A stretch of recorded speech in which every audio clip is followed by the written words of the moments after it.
As a warm-up to today's lesson, let's consider the following. Say we have a multiplicative group U13 containing the elements 1 through 12, and then its subgroup H containing 1 through 9. So here are a couple of questions. First, very quickly, how many distinct cosets of H are there? And second, see if we can find all distinct cosets of H. So an example would be 2H. So if you could pause the video and work on these couple of questions, and I'll go over them shortly. Well, let's talk about them. So our group U13 has 12 elements. Our subgroup H has 3 elements. 12 divided by 3 is 4. So there should be 4 distinct cosets of H. And here they are. We can tell that they're all distinct because the elements are all different. In fact, we see right off the bat that these distinct cosets form a partition of U13, meaning all these distinct cosets are disjoint, they do not overlap, and they cover all of U13. And the other thing I wanted to highlight, 1H, containing 1 through 9, has different names. For instance, because I see the elements 3 and 9 in there, we know that 1H can also be called 3H and 9H as well. And because 2H has the elements 2, 6, 5, for instance, if I highlight this 6, 2H could also be called 6H, or 5H for that matter. I'm going to highlight that 6 again. And likewise, 4H could be called 12H and 10H, and 7H could be called 8H or 11H. And here I'm using a property we've seen before, namely an element A is contained in the coset AH, just like the element 6 is contained in the coset 6H.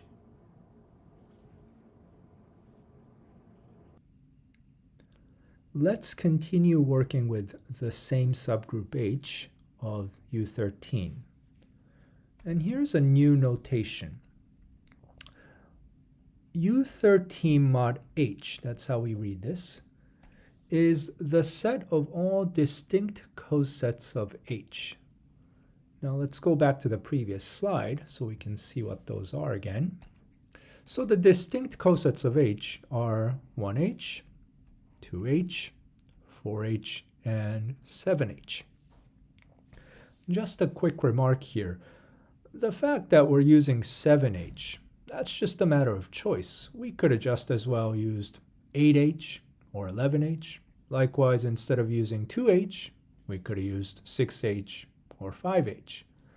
Now, one exception to that, 1H, we should really use 1H because this coset representative 1 is a very special element of U13. And so using 1H, that's a wise thing to do instead of saying 3H. But the other 3 cosets, those 3 coset representatives, that's just a matter of choice. So anyway, let's go back. And so U13 mod H contains the distinct cosets of H. So here they are. It's the set containing 1H, 2H, 4H, and 7H. And here is a rather crazy idea. We have the set U13 mod H in front of us, and we'd like to turn that into a group. Now a group has 2 components, a set and an operation. We already have the set right here. So now we need an operation. In other words, we need a way to multiply, say, the cosets 2H and 4H. What does 2H times 4H equal? And so that's what we'll look at in the next slide. More generally, here's how you multiply a pair of subsets within a group. After all, cosets like 2H and 4H are subsets of the group U13. So the product of these two subsets S and T is another set whose elements are all possible products of an element in S times an element in T. And that multiplication is done in the group G.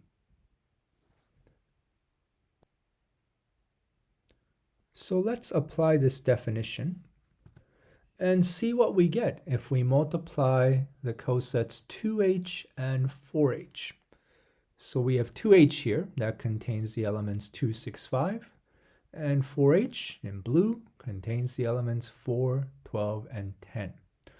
And so the product of those two sets is a set containing all possible products of an element in 2H multiplied by an element in 4H. So we have 2 times 4, 2 times 12, 2 times 10, then 6, 4, 6, 12, 6, 10, and then 5, 4, 5, 12, 5, 10. And so it looks like there are 9 elements that are listed here. But let's see what happens if we actually multiply them out, modulo 13, because all of this is happening in U13. So we have 2 times 4, that's 8. 2 times 12 is 24 mod 13 is 11, okay? And then 2 times 10 is 20 mod 13 is 7. So far we have 3 elements. Next, 6 times 4, 24 again. Mod 13 is 11. And then 6 times 12 is 72. Mod 13 is 7. And then 60, 6 times 10 mod 13 is 8 more than 52, so 8. We're not getting any more new elements. 11, 7, 8. Let's go to the last 3. So 5 times 4 is 20 mod 13 is 7. Nothing new there. 5 times 12, 60 mod 13. We've already done that as 8. And we can probably guess what the last product is going to be, but let's verify it. So 5 times 10 is 50, which is 11 more than 39, and so 11. And so really we only have 3 elements in this product, 8, 11, and 7. And then if we go back a couple of slides, 8, 11, and 7, that would be 7H. And let's call it 7H because those are the 4 cosets we chose to be in U13 mod H, at least those representatives. And so therefore the product that we get is 7H. 2H times 4H is another coset of H, namely 7H. And so that's how we multiply cosets. And this is when the group operation is multiplication. For groups that have addition as their operation, then we would have to talk about a coset sum. And please take a look at chapter 21 reading for that. But in today's lesson, we'll be working with groups whose operation is multiplication.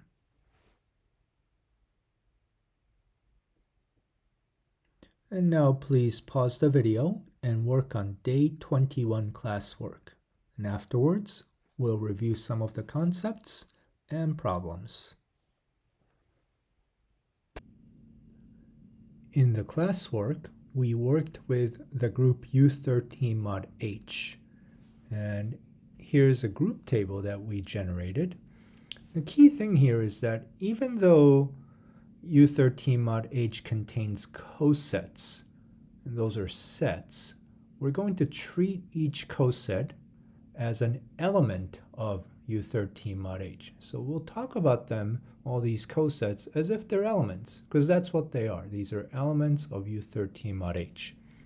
So let's go through the group properties to actually verify that this group table satisfies those properties.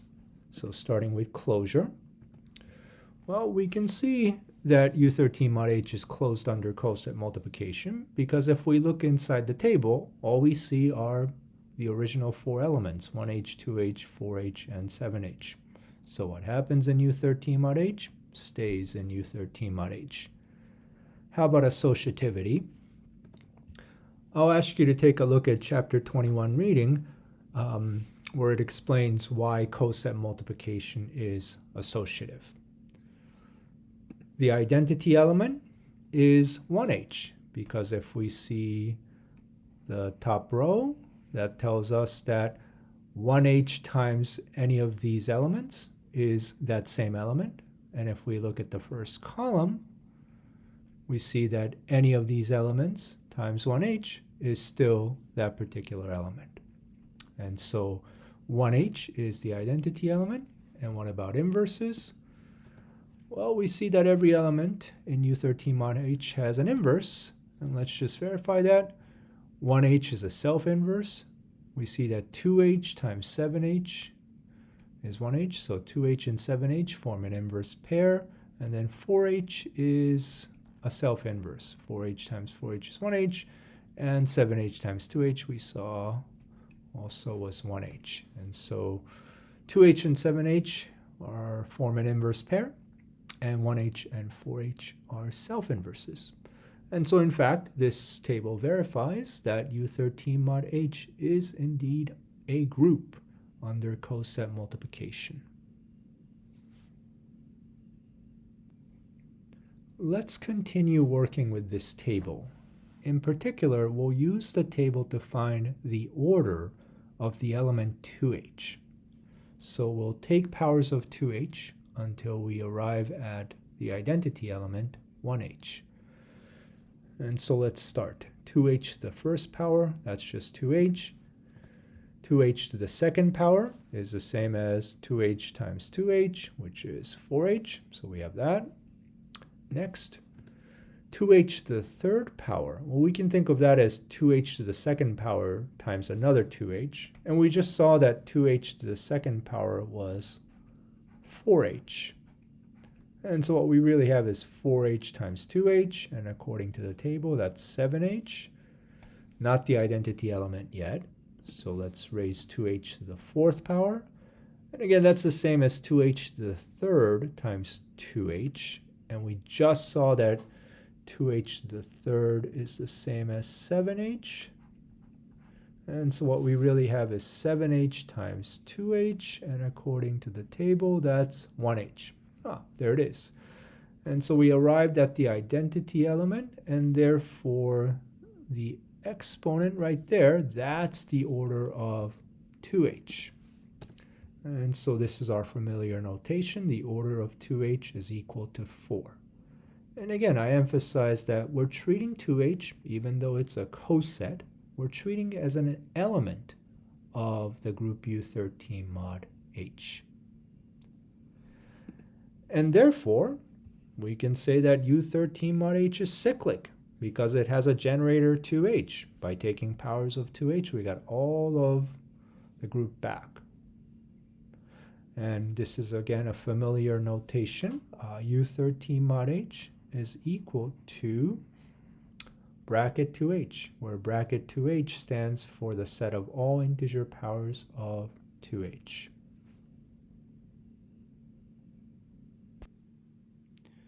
Now, coset multiplication is a fairly tedious process. For instance, say we want to compute 4h times 7h, well, we'd have to multiply each element of 4h by those of 7h. But as Elizabeth claimed in problem 2, there is a nifty little shortcut. From the examples that we did in the classwork, here's a conjecture that we have. To compute 4h times 7h, we can simply multiply the coset representatives and get 4 times 7h. Now 4 times 7 is 28, mod 13 is 2, and we did in fact find that 4h times 7h is equal to 2h. And here's a generalization. If we want to multiply the cosets AH and BH, we can simply multiply their coset representatives and obtain the coset ABH. And we'll show in the next slide that this is true in a commutative group, such as U13. And so in U13 mod H, since U13 is commutative, this relationship always held.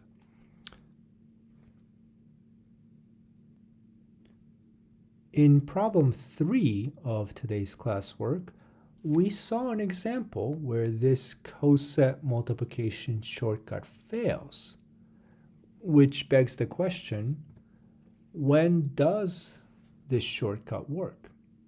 And one answer is, well, when we have a commutative group, as we'll prove in the next slide, but it's a little more complicated than that. In fact, in problem 4 of the classwork, we worked with a non-commutative group D4 and a particular subgroup, which made the coset multiplication shortcut work.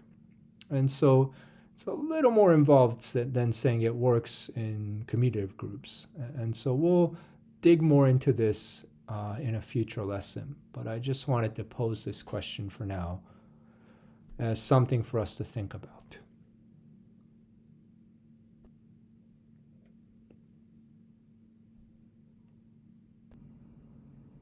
We're going to prove that the coset multiplication shortcut holds when the group is commutative. So here's the theorem. Let G be a commutative group, H a subgroup, and a pair of coset representatives A and B. We define the product AH times BH to be the set containing elements of the form alpha times beta, where alpha is an element of AH and beta is an element of BH. Then we have the set equality that AH times BH, as we just defined, is equal to the coset ABH. Now, since this is a set equality, we do need to show both inclusions, namely AH times BH is a subset of ABH, and vice versa.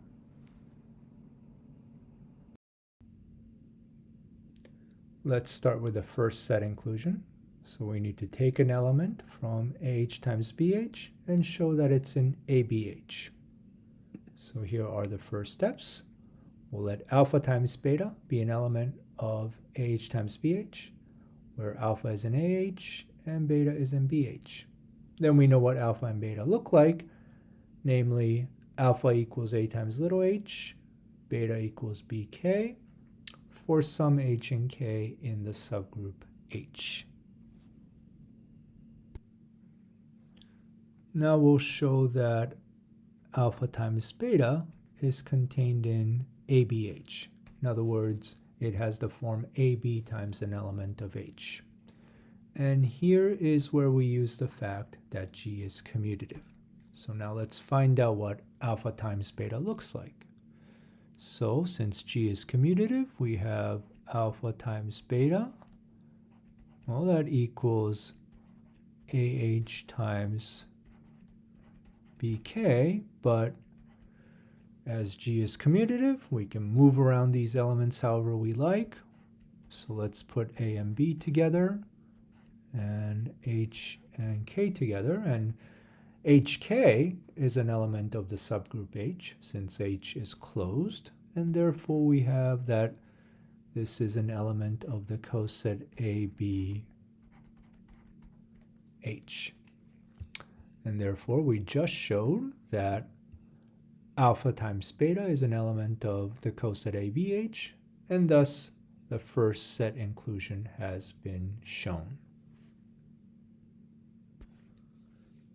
Now let's show this other set inclusion. So we'll start with an element of ABH and show that it's in AH times BH. So we'll let gamma be an element of ABH, which means gamma looks like AB times an element of H, which we'll call little h. And now we have to make gamma look like an element of AH times BH, in other words, an element of AH multiplied by an element of BH. And here's what we have. So then let's write it down. Gamma Well, let's first write down what gamma is, ABH, and now we have to make this look like a product of an element in AH times an element in BH. Now, fortunately, we do have an element of the coset BH, namely B times little h. That's already here. So then we have this A. Now, we want to make this look like an element of the coset AH. Well, fortunately, A is equal to A times the identity element. That's always true. And then the identity element is in the subgroup H because H is a subgroup. So here we do have an element of AH times BH. And there we didn't need commutativity at all.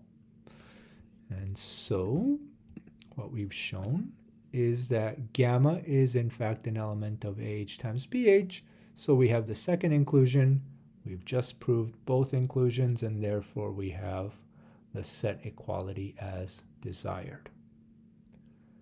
And so the remark that I'll make here is that the commutativity of G was needed for this inclusion only. And the other set inclusion is true for any group G, whether G is commutative or not. And so that's just something to keep in mind for the future. Anyway, that is the end of this proof and also the end of this lesson. So I will see you next time.